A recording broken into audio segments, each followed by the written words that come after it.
So, current issue with our oven is that we start it up and it never heats up to the temperature that it needs to heat up to. First thing is we just hit the bake button and then set the temperature, but it doesn't actually turn on the fire. So we think it's an issue with the igniter. We actually tested this out with the broiler, and the broiler turns on the heat perfectly fine. So we think the issue is that the bottom igniter is having some issues. So I'm gonna go in here, take this out. There's 2 screws here, and then need to unplug the igniter from below here. It's all the way in the back there. While you're doing this, also make sure to unplug this so that there's no power going to anything. Just to make sure, but you might need to keep it on so that you can actually see in here. So either get a headlamp or just leave this on. But we're gonna take this out, take this cover out, and then see how the igniter is doing. But there's another igniter at the top here, and I was told you could actually switch these igniters out in a pinch. So if you do need to do that, you could technically switch the igniter out at the top here, and then exchange this out for the bottom portion. But we're gonna show you how to change out the bottom one.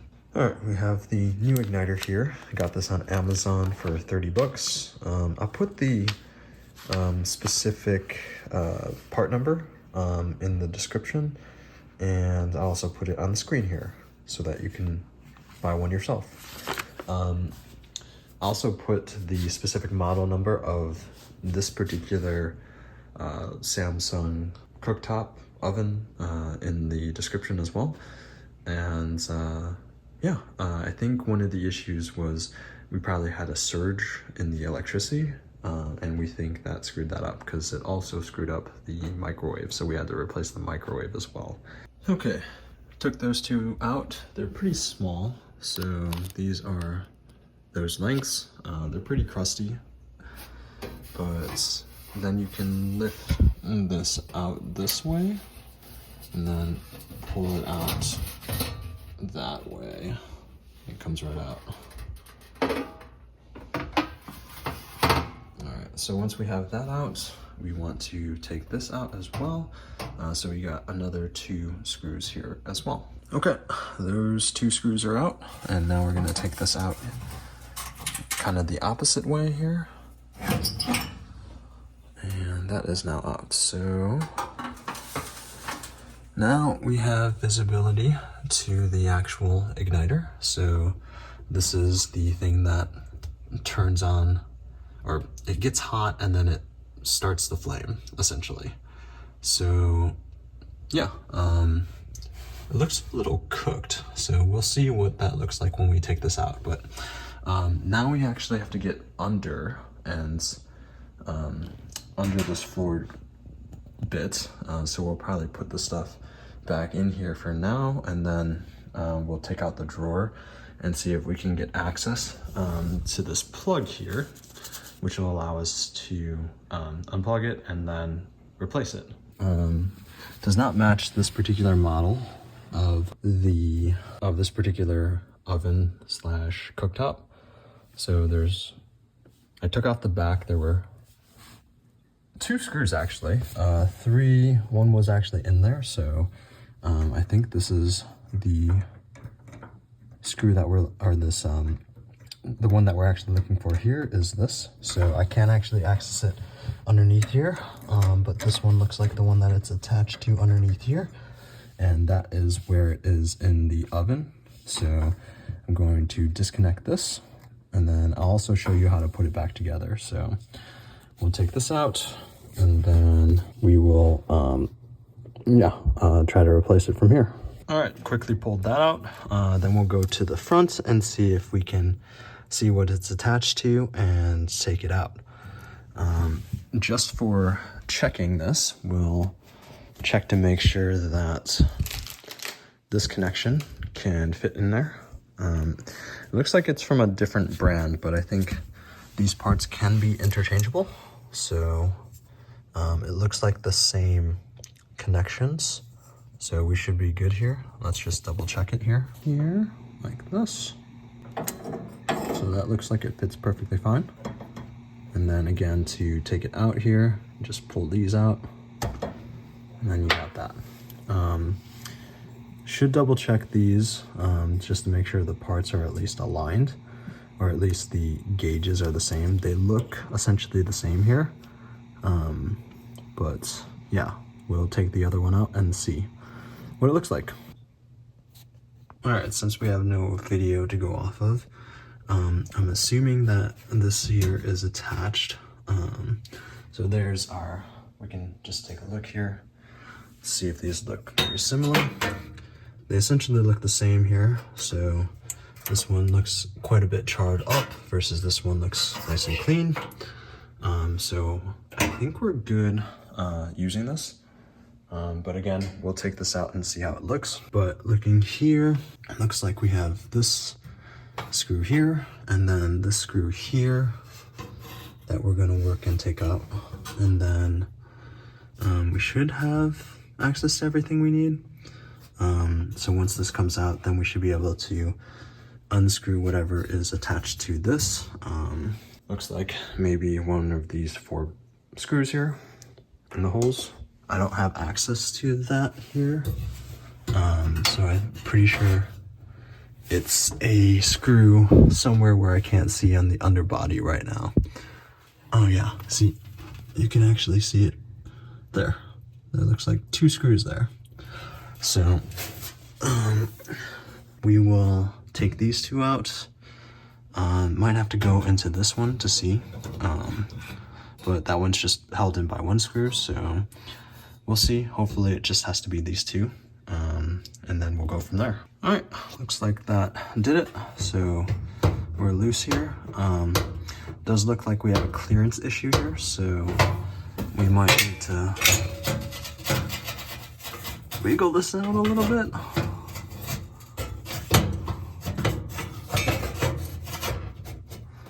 Yeah, I'm just gonna take this one out to be safe here. All right, took out that screw. So this should come out fairly easily. All right. There we go, we'll keep that with that. We'll probably get rid of whatever that is. So now we have complete access to this one.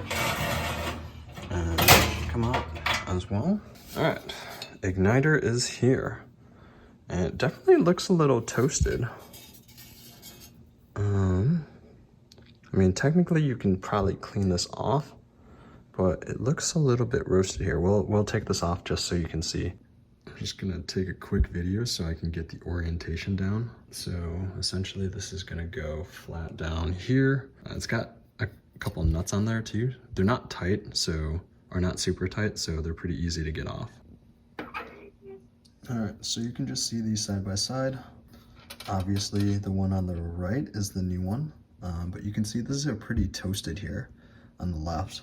So not sure, again, how often these need to be replaced. We've never had to replace these before on a different one that we had. These wires look a little bit crisp too. But yeah, we'll replace this. Here also shows the model number here. All right, new one is bolted in, and then we're just gonna redo what we did. Put this back in here. We'll put that back in at the same place, and then we'll screw in those 2 bolts, then one right there, and then one right there. We also need to make sure we fish this back there so that we can plug it in. All right, I've aligned it. Make sure you align this one so that this is where the gas goes, and then there's a little hole there, or a little circle gap here that you can fish that in. You need to make sure that this screw aligns, and then that will also align with this as well. There. And then we'll screw this one on top, clean this off a bit. Bolts, screw 1, 2, and 3 are in. So now we're going to switch around to go to the back and see where the wire is coming out so that we can plug that one in and cover everything up. We can actually test this out first just to make sure that it's working. So we can go ahead and do that now. Another note here, I actually turned off the gas over here, so just to make sure we didn't run into any issues. I gotta squeeze back here. Obviously, it does require you to get some pretty decent space behind here. So back here, we have this, and we have access to this. This was going through this wire here, so we just want to make, or this, I guess this is a cable manager coming through here. And this just gives you access to everything else. You can see how the stovetops, looks like the burners are coming, but you can see where the gas goes as well. So gas comes in here, this goes through here, and then shoots it out that spot where we were looking at before. And then similar to the burners up here, goes through up this. But yeah, this is pretty simple, it looks like. And we'll plug this in, and then we'll put those two things on the top, just to make sure everything's working properly. All right, before we put our back on, I'm gonna put the two panels in the oven back on, and I'm gonna start it up to see if it's working properly. While I'm back here, I'm gonna turn the gas back on just to make sure, because once I push this back in, I won't be able to get back here. So I'll turn that back on, and then we'll plug this back in as well, just to make sure that, the igniter has power. I think what I'm gonna actually do is turn it on while the plates are off. I'll turn the oven light on, and you'll see what it does. So let's go ahead, bake, 350, start, and you should hear it. I see it lighting up, and we should see the fire within a few seconds.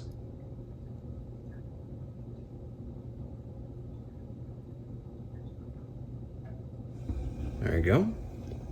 Nice. Now I think about that, that was really stupid because now everything's hot, so I have to wait until it cools down.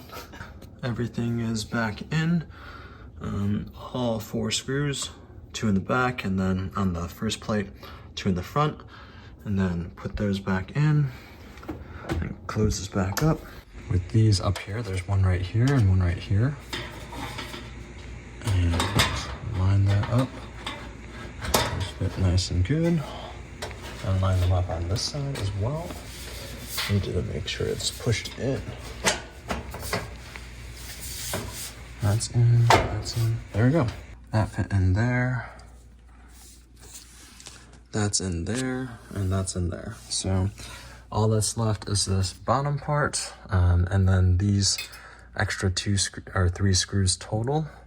So this one here, and so this goes underneath here, and this was basically what was blocking this wiring here. I'm not sure why that was here. So that was basically just here. Let's see. There we go. Squeeze this side a little bit, and then now that's in. There's one screw right there, and then a screw right there, and then a screw on this side. So really only 2 screws holding this back plate, so that's nice and easy. That's really cool. Very easily manageable to service. So that's probably one great thing about this. Yeah, if you have any questions, feel free to let me know in the comments below. This is changing your igniter for your Samsung oven. But yeah, we'll see you in the next one. Thank you for watching. Oh, I smell the gas.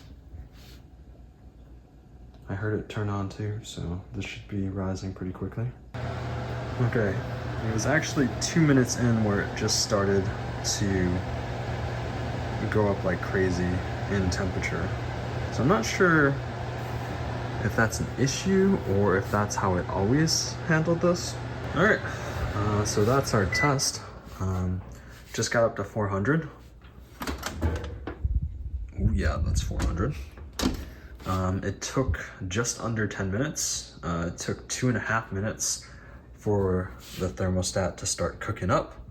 And yeah, there you have it. I think that solves the issue that we had.